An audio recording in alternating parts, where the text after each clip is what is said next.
அனைத்து ஊடகங்களுக்கும் பத்திரிகை நண்பர்களுக்கும் வணக்கம். இன்றைய தினம் தமிழ்நாடு முதலமைச்சர் திராவிட முன்னேற்ற கழகத்துடைய தலைவர் திரு ஸ்டாலின் அவர்கள் ஒரு விசித்திரமான அறிவிப்பை வெளியிட்டிருக்கிறார். ஏற்கனவே குடும்ப தலைவிகள் உரிமை தொகை பெற்று வந்து கொண்டிருக்கின்றவர்களுக்கு பிப்ரவரி மாதம், மார்ச் மாதம், ஏப்ரல் மாதம் 3 மாதத்திற்கு முன்பணமாக 3000 ரூபாய் வழங்கப்படும் என்றும், மேலும் அவர்களுக்கு கோடைகால தொகுப்பு கோடைகால சிறப்பு தொகுப்பு 2000 ரூபாய் வழங்கப்படும் என்ற ஒரு அறிவிப்பை வெளியிட்டிருக்கின்றார். மொத்தம் 5000 ரூபாய் அவர்களுக்கு வழங்கப்படும் என்ற அறிவிப்பை அறிவித்து இன்றைய தினமே அது வழங்கப்பட்டதாக செய்தி வந்துள்ளன. அதில் சில காரணங்களை அவர் தெரிவித்திருக்கின்றார், எதற்காக நாங்கள் வழங்குகின்றோம் என்று. அதுல எங்களையும் மத்திய அரசையும் குறிப்பிட்டு சொல்லியிருக்கிறார். சட்டமன்ற தேர்தல் வருகின்ற காரணத்தினால் இந்த சட்டமன்ற தேர்தலை காரணம் காட்டி இந்த உரிமை தொகையை நிறுத்தி விடுவார்கள் என்றும் குறிப்பிட்டிருக்கின்றார். இது வடிகட்டிய பொய். ஏற்கனவே 2024ஆம் ஆண்டு நாடாளுமன்ற தேர்தல் நடந்தது. அந்த நாடாளுமன்ற தேர்தலில் உரிமை தொகை பெற்று வந்த குடும்ப தலைவிகள் அனைவருக்குமே அந்த உரிமை தொகை வழங்கப்பட்டது. தேர்தல் நேரத்திலே, நாடாளுமன்ற தேர்தல் நேரத்திலே. அப்படி இருக்கின்ற பொழுது எப்படி இதை நிறுத்த முடியும்? இரண்டாவது, ஒரு அரசு கொண்டு வந்த திட்டம் தொடர்ந்து செயல்பட்டு கொண்டிருக்கின்ற பொழுது ஆன்கோயிங் ஸ்கீம், அதை எப்பொழுதுமே தேர்தல் நேரத்தில் நிறுத்துவது கிடையாது. அந்த அடிப்படையில் தான் 2024ஆம் ஆண்டு நடைபெற்ற நாடாளுமன்ற தேர்தலிலும் அவளுக்கு வழங்கப்பட்டு வந்த உரிமை தொகை குடும்ப தலைவிக்கு தொடர்ந்து வழங்கப்பட்டது. ஆனால் திரு ஸ்டாலின் அவர்கள் தேர்தல் தோல்வியின் பயமாக தேர்தலிலே நடைபெறுகின்ற சட்டமன்ற பொதுத் தேர்தலிலே தோற்று விடுவோம் என்ற காரணத்தினால் இந்த அறிவிப்பை வெளியிட்டிருக்கின்றார். அதுவும் குடும்ப தலைவிக்கு பிப்ரவரி மாதம் தானாக கிடைக்கும், மார்ச் மாதம் கிடைக்கும், ஏப்ரல் மாதம் கிடைக்கும். இருந்தாலும் இந்த 3 மாத தொகையும் முன்பணமாக கொடுத்து அதோட கோடைகால சிறப்பு தொகுப்பு ஒன்று கொடுத்து அவருடைய வாக்குகளை பெறுவதற்காக இப்படிப்பட்ட ஒரு நாடகத்தை அரங்கேற்றுகின்றார். இன்றைக்கு திராவிட முன்னேற்ற கழகம் மக்களுடைய செல்வாக்கு இழந்துவிட்டது. நடைபெறுகின்ற சட்டமன்ற தேர்தலிலே தோற்றுவிடுவோம் என்ற அச்சத்தின் காரணமாகத்தான் இன்றைய தினம் இந்த அறிவிப்பை இன்றைய முதலமைச்சர் அவர்கள் வெளியிட்டிருக்கின்றார். இன்னொன்று, கோடைகால சிறப்பு தொகுப்பு என்று அறிவித்திருக்கின்றார். இதற்கு முந்தைய 2022ஆம் ஆண்டு கோடைகாலம் வந்தது, 23ஆம் ஆண்டும் கோடைகாலம் வந்தது, 24ஆம் ஆண்டும் கோடைகாலம் வந்தது, 25ஆம் ஆண்டும் கோடைகாலம் வந்தது. ஆனா தேர்தல் நடக்கின்ற இந்த 26ஆம் ஆண்டு மட்டும் கோடைகாலம் எப்படி கண்ணுக்கு தெரிகிறது இன்றைய முதலமைச்சர் ஸ்டாலின் அவர்களுக்கு? இதிலிருந்து நாம் புரிந்து கொள்ள வேண்டும், இது முழுக்க முழுக்க தேர்தலை மையமாக கொண்டு அறிவிக்கப்பட்ட அறிவிப்பு. அந்த உரிமை தொகை பெறுகின்ற குடும்ப தலைவிகள் படுகின்ற கஷ்டத்தை பார்த்து கொடுக்கவில்லை. திரு ஸ்டாலின் சட்டமன்ற தேர்தலிலே தோற்றுவிடுவோம் என்று அஞ்சித்தான் இந்த தொகையை இந்த மக்களுக்கு கொடுக்கின்றார், அவருடைய வாக்குகளை பெறுவதற்காக. ஏற்கனவே நாங்கள் இந்த உரிமை தொகை சில காரணங்களை சொல்லியிருக்கின்றார். இந்த 3 மாதம் உரிமை தொகை கிடைக்கவில்லை என்றால் அந்த குடும்பத்தை சார்ந்தவர்கள் பல்வேறு கஷ்டத்திற்கு ஆளாக்கப்பட்டுள்ளார் என்று சொல்லியிருக்கிறார். 2021 சட்டமன்ற பொதுத் தேர்தலும் போது திரு ஸ்டாலின் அவர்கள் திமுக கட்சியின் சார்பாக தேர்தல் அறிக்கை வெளியிட்டார். அப்பொழுது திராவிட முன்னேற்ற கழகம் ஆட்சி பொறுப்பேற்றவுடன்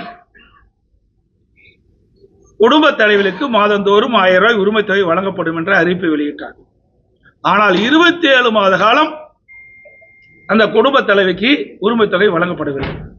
இதை நான் பிரதான எதிர்க்கட்சி தலைவர் என்ற முறையிலும் எங்களுடைய சட்டமன்ற உறுப்பினர்களும் தொடர்ந்து சட்டமன்றத்திலே அழுத்தம் கொடுத்தோம். தேர்தல் நேரத்திலே கவர்ச்சிகரமான அறிவிப்பை வெளியிட்டு விட்டு அந்த அறிவிப்பை நிறைவேற்றப்படவில்லை. அந்த அறிவிப்பின் காரணமாகத்தான் அதை நம்பி குடும்ப தலைவர்கள் வாக்களித்திருக்கிறார்கள். அந்த குடும்ப தலைவருடைய உறுப்பினர்கள் வாக்களித்த காரணத்தினால் நீங்கள் ஆட்சிக்கு வந்திருக்கின்றீர்கள். ஆட்சிக்கு வந்த பிறகு 27 மாதமும் தொடர்ந்து நாங்கள் வலியுறுத்தி கொண்டே இருந்தோம். இந்த உரிமை தொகை வழங்கப்பட வேண்டும், கொடுக்கப்பட்ட வாக்குறுதியை நிறைவேற்ற வேண்டும், அந்த ஏழை குடும்பத்தை சேர்ந்த குடும்ப தலைவை ஏமாற்றக்கூடாது அப்படி என்று தொடர்ந்து சட்டமன்றத்தில் வலியுறுத்தி வந்தோம். அதிமுக பொதுக்கூட்டத்திலும் வலியுறுத்தி வந்தோம். தொலைக்காட்சியில் பேட்டி கொடுக்கின்ற பொழுதும் வலியுறுத்தி வந்தோம். நான் அறிக்கை விடுகின்ற பொழுதும் இதை வலியுறுத்தி சொன்னோம். பிறகு 27 மாதம் காலத்து 28ஆம் மாதம் தான் இந்த உரிமை தொகை கொடுத்தாங்க. அப்பொழுதெல்லாம் இந்த பெண்கள் பாதிக்கப்பட மாட்டாங்களா? இப்ப கொடுக்கின்ற காரணம், ஸ்டாலின் சொன்ன காரணம், பிப்ரவரி மாதம், மார்ச் மாதம், ஏப்ரல் மாதத்திலே நாங்கள் எதற்காக கொடுக்கணும் என்று சொன்னாரே, அந்த காரணம் 27 மாதம் இந்த உரிமை தொகை பெறுகின்ற குடும்ப தலைவிகள் பாதிக்கப்பட்டிருக்க மாட்டாங்களா? ஆக வேண்டுமென்றே திட்டமிட்டு தேர்தலை மையமாக கொண்டு அந்த பெண்களுடைய குடும்பத்துடைய வாக்குகளை பெற என்பதற்காக இந்த அறிவிப்பை வெளியிட்டிருக்கின்றார். அதோடு மட்டுமல்ல, இன்றைய தினம் அனைத்து குடும்ப அட்டைக்கும், அனைத்து குடும்ப தலைவிக்கும் மாதந்தோறும் 1000 ரூபாய் கொடுப்பா சொன்னாங்க குடும்ப தொகை. ஆனா 1,31,00,000 பேருக்கு தராங்க. மற்றவர்களை ஏமாற்றி வாக்குகளை பெற்று ஆட்சி வந்த பிறகு அதையும் நிறைவேற்றல. அண்மையில் 2 மாதத்துக்கு முன்பு விதிகளை தளர்த்தி மேலும் 20 லட்சம் பேர்களுக்கு மாதந்தோறும் குடும்ப தலைவிக்கு 1000 ரூபாய் கொடுப்பதை அறிவிச்சு இப்ப 2 மாசமா கொடுத்துட்டு இருக்கிறாங்க. ஏற்கனவே 28 மாசம் கிடைக்கல. ஒரு ஆண்டுனா அந்த 5 ஆண்டுனா 32 மாசம் தான் கிடைக்கும். இப்போ கிட்டத்தட்ட இந்த 2 மாதம் சொன்னா இன்னும் ஒரு 3 மாதம் இருக்குது. 5 மாதம் பார்க்கும்போது 5 மாதம் தான் கிடைக்குது. 55 மாசம் அவர்களுக்கு கிடைக்கல. இப்பொழுது அறிவிக்கப்பட்ட 20 லட்சம் பேருக்கும் 55 மாதம் அவருடைய உரிமை தொகை கொடுக்கப்படல. அப்பெல்லாம் அந்த மக்கள் பாதிக்கலையா? ஸ்டாலின் அவர்களே பொய் சொன்னாலும் பொருந்துற மாதிரி சொல்லுங்க, மக்கள் நம்புற மாதிரி சொல்லுங்க.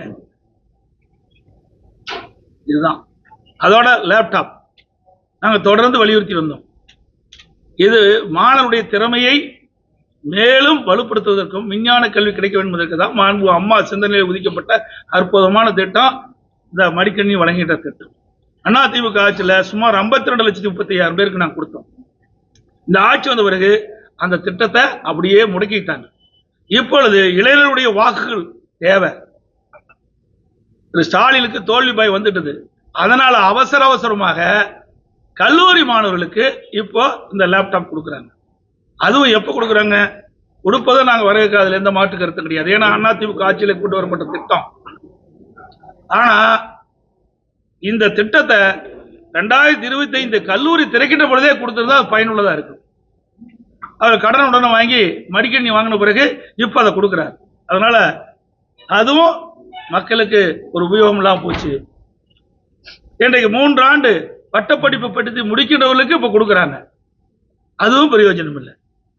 கொடுக்கின்ற அந்த பொருளையாவது உரிய நேரத்தில் கொடுத்தா தான் அந்த மாணவர்களுக்கு பயனுள்ளதாக இருக்கும். அதுவும் கிடையாது. அதுவும் வாக்குகளை நடைபெற்ற சட்டமன்ற பொதுத் தேர்தல் அவருடைய வாக்குகள் பெற வேண்டும் என்ற அந்த அடிப்படையில், அந்த மையத்தின் அடிப்படையில் தான் இந்த திட்டத்தையும், அந்த லேப்டாப் திட்டத்தையும் அறிவிச்சிருக்கிறார். சார், அமித்ஷா வந்து இன்னைக்கு வராரு திருச்சிக்கு, அவர் சந்திக்கிற வாய்ப்பு இதுவரை இல்லை. நாளை சேலம் வர்றாரு. என்ன அவருடைய கட்சி நிகழ்ச்சிக்காக பங்கு பெறுவதற்காக வர்றாங்க. வாய்ப்பு இருந்தால் நாங்கள் சந்திப்போம் நாளைக்கு.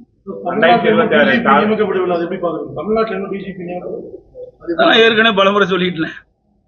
இந்த ஆட்சி நாட்டு மக்களை பற்றி கவலைப்படுவது கிடையாது, வீட்டு மக்களை பற்றி தான் கவலைப்பட்டு ஒரே ஆட்சி திமுக ஆட்சி. இது ஏற்கனவே யூபிஎஸ்சி திராவிட முன்னேற்ற கழகம் அரசாங்கம் அனுப்பப்பட்ட அந்த டிஜிபி பட்டியலில் தான் 3 பேர் தேர்வு செஞ்சு மாநில அரசுக்கு அமைச்சிருக்கிறாங்க. அதுல ஒருவரை நிரந்தர சட்ட ஒழுங்கு டிஜிபி நியமிக்கணும். இது வரைக்கும் நியமிக்கல. இப்படி திறமை இல்லாத அரசாங்கத்தை வச்சுட்டு நாட்டு மக்களுக்கு எங்க பாதுகாப்பு கிடைக்கும்? சட்ட ஒழுங்கு எப்படி பேணி காக்க முடியும்?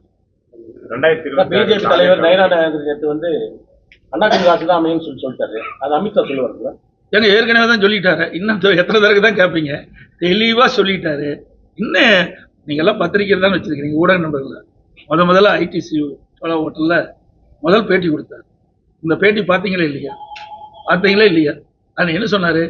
அனைத்து இந்திய அண்ணா திராவிடம் தேசிய ஜனநாயக கட்சி கூட்டணி அமைச்சிருக்குது.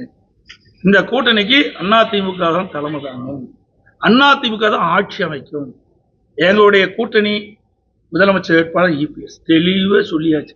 இதுக்கு மேல எத்தனை தடவை தான் திருப்பி இதே கேள்வி கேட்காதீங்க தயவு செய்து. இதெல்லாம் ஏற்கனவே முடிந்தது. 4-5 மாதத்துக்கு முன்பாகவே இதற்கு உண்டான பதில் கொடுக்கப்பட்டு விட்டது. இன்னும் சில கட்சிகள் வரும். அப்படியெல்லாம் எதுவுமே சொல்ல முடியாது. எந்த கட்சி எங்க இருக்குன்னு தேர்தல் அறிவிப்பு வெளியான பிறகுதான் சொல்ல முடியும். எங்க கூட்டணியில இன்னும் சில கட்சிகள் வருவதற்கு வாய்ப்பு உள்ளது. தேமுதிக நிலைமை இன்னும் சில கட்சிகள் வருவதற்கு வாய்ப்பு உள்ளது. தமிழக முதல்வர் நாளைக்கு திருப்பத்தூர் வராரு. இந்த நிலையில ஏற்கனவே நம்ம கட்சியில் இருந்த தொழிலாளர் நலத்துறை அமைச்சர் அந்த கட்சியில போய் சேரதா ஒரு பரவ. இதை பத்தி அவர் ஏற்கனவே கட்சிக்கு போய்த்தானே வந்தாரு. ஏற்கனவே அதிமுக இருந்து திமுக போயிட்டு தானே மறுபடியும் வந்தாரு. தொழிலாளர் நலத்துறை அமைச்சர் ஏற்கனவே அந்த அம்மா திமுக போயிட்டு தாங்க மறுபடியும் அதிமுக வந்தாங்க. அதனால மீண்டும் திமுக போறது ஒண்ணும் புதுசா ஒண்ணும் கிடையாது. அதனால அதிமுக எந்த பாதிப்பு இல்லை. தமிழகத்துல தொடர்ந்து கனிம வளங்கள் கொள்ளையடிக்கப்பட்டு வருது. இது குறித்து பொதுமக்களோ மற்றவர்களோ புகார் அளிச்சா அரசு அதிகாரிகள் எந்த ஒரு நடவடிக்கை எடுக்கிறது இல்ல. இதை பத்தி உங்களோட கருத்து? நாங்க தெளிவா சொல்லிட்டோமே. நேற்றைய தினம் உங்களுக்கு பார்த்துருப்பீங்க. 2 நாளைக்கு முந்தி எங்களுடைய கரூர் மாவட்ட செயலர் திரு விஜயபாஸ்கர் அவர்கள் நேரடியா அந்த கனிம வள கொள்ளை நடக்கின்ற இடத்துக்கே போய் அங்க இருக்க கிட்டாச்சி மேலே ஏறி போட்டோ எடுத்து அங்க இருக்கின்ற காவல்துறை அதிகாரிகளை வரவழைச்சு 5 ரீச்சில் நடக்குது. ஒரு நாளைக்கு ஒரு ரீச்சில் 600 லோடு மணல் போகும். 3000 லோடு மணல் தொடர்ந்து போயிட்டு இருக்குது. எந்த அதிகாரிகளும் கண்டுகொள்ளவில்லை. மாவட்ட ஆட்சி ஆகட்டும், அல்லது காவல்துறை கண்காணிப்பாளராகட்டும், அந்த பகுதியில் இருக்கின்ற வருவாய்த்துறை அதிகாரிகள், காவல்துறையில் கண்டுபிடிக்க பார்க்கறதே கிடையாது. அவர்கள் எல்லாம் அவர்களுக்கு பாதுகாப்பா இருக்கிறாங்க.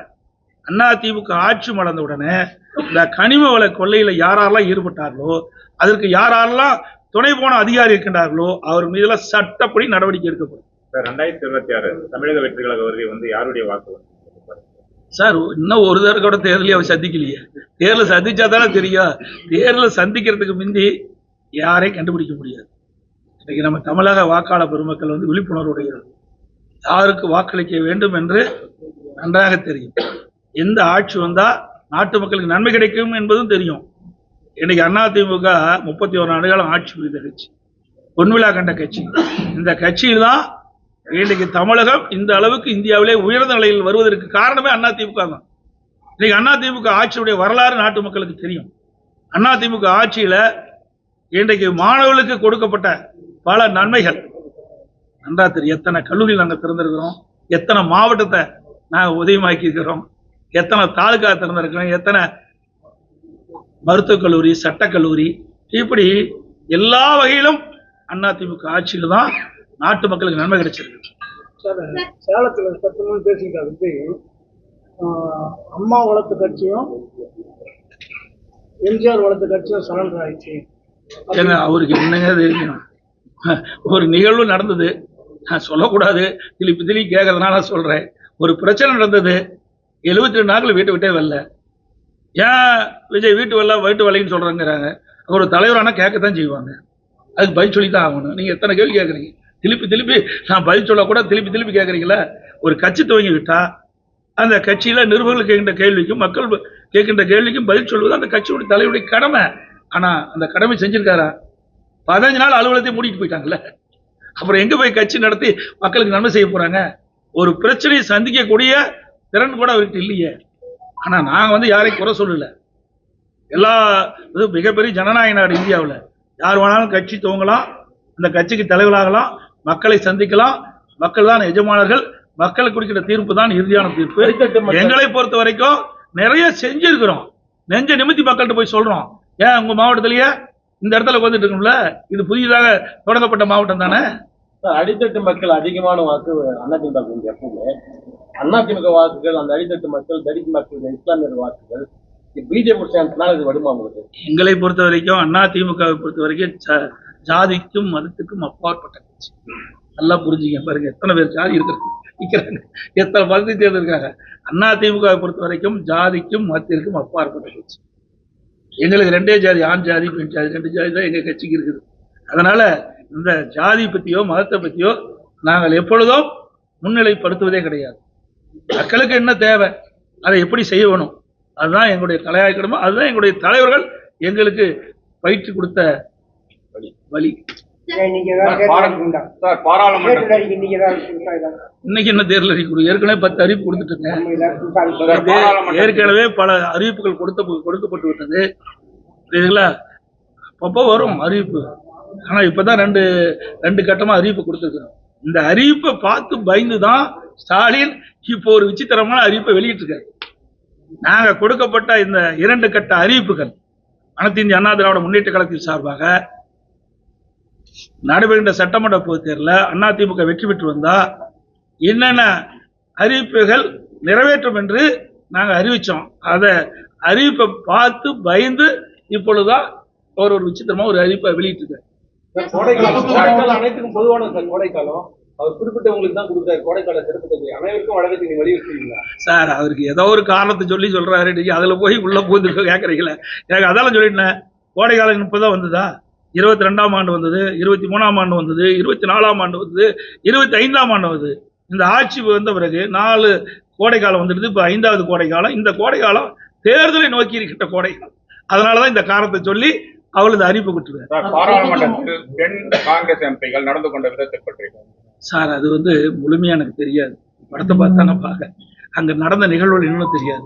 ஆனா அப்படிப்பட்ட ஒரு சம்பவம் நடந்திருந்தா அது தவறு. ஒரு நாட்டினுடைய பிரைம் மினிஸ்டர், இந்த நாட்டை காக்கக்கூடியவர், அவர் சொல்லுகின்ற பதில் அனைத்து கிட்டத்தட்ட 140 கோடி மக்கள் எதிர்பார்த்துட்டு இருக்கிறாங்க. அதை போய் முடக்குவது எந்த விதத்துல சரியா இருக்கு? அவருடைய சுயநலத்திற்காக அவர் சொல்லுகின்ற கருத்து இன்றைக்கு அவையிலே பதிவு செய்யாத காரணத்தினால ஊடகத்திலையும் பத்திரிகையிலும் வெளியில் வரல.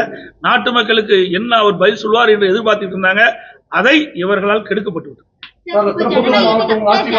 நான்காவது தூணா செயல்படுற ஊடகவியலாளர் பத்திரிகையாளர்களுக்கு இந்த ஆட்சியில எந்த ஒரு செய்தியை சேகரிக்க போனாலும் அதனால நிறைய த்ரெட்டிங் வருது. அதை நீங்க எப்படி பாக்குறீங்க? இதுக்கு என்ன காரணம்னா மூல காரணமே நீங்க தான்.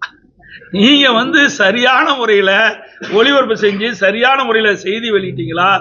இப்படிப்பட்டவர்கள்லாம் அடங்கி இருப்பாங்க. இவர்கள் ஊடகம் பத்திரிகையும் இவர்களை ரிஜெக்ட் பண்றாங்க. இவர்கள் ஏதோ ஒரு சர்வாதிகாரி ஆட்சி நடத்துற மாதிரி நினைச்சிட்டு இருக்காங்க. அதனாலதான் இப்படிப்பட்ட நிகழ்வு நடக்குது. உண்மை செய்தி வெளியிடுங்க. நாங்க ஆளுங்கட்சியா இருக்கும்போது எங்களை பற்றி தான் விமர்சனம் பண்ணீங்க.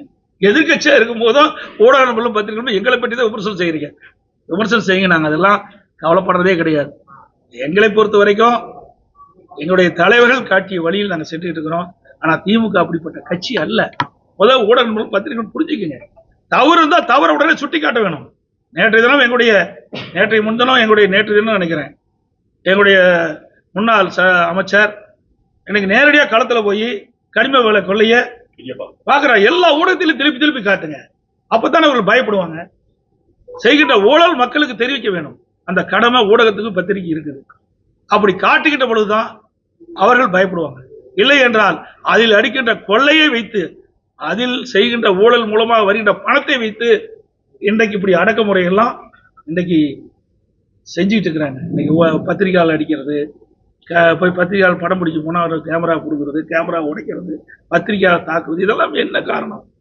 ஆக இவர்கள் சுதந்திரமாக கொள்ளையடித்துக் கொண்டிருக்கின்ற காரணத்தினால அவளை தடுக்க போனா இப்படிப்பட்ட நிகழ்வு நடக்குது. இதற்கு நீங்க ஊடகங்களும் பத்திரிகை மூலம் அவ்வப்போது திமுகவில் நடைபெறுகின்ற இந்த முறைகேடுகளை படம் பிடித்து மக்களுக்கு காட்டினால் உங்களுக்கு மக்கள் பக்க பலமாக இருப்பாங்க, நாங்களும் பக்க பலமாக இருப்போம்.